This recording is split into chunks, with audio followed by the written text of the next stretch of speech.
Hi and welcome back to Stuff About Tutorials. In today's video, we're going to talk about on how you can invite your friends on your Instagram.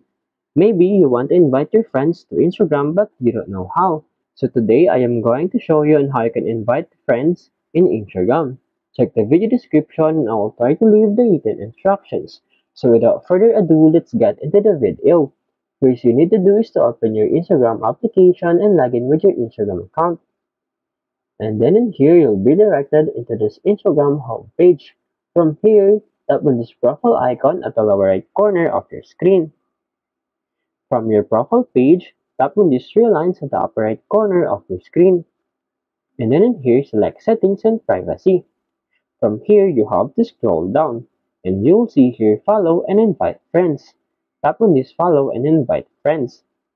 And in here, you'll see invite friends by WhatsApp, invite friends by email, invite friends by SMS, and these invite friends by share. For example, you want to invite your friends by WhatsApp, simply tap on this invite friends by WhatsApp, and then select a friends, for example, this one, and then simply tap this next button. There you go. If you wanted to know on how you can invite your friends to Instagram, that is the easiest way I know how. If you know another way on how you can invite your friends to Instagram, leave a comment below. Also, be sure to subscribe for more videos.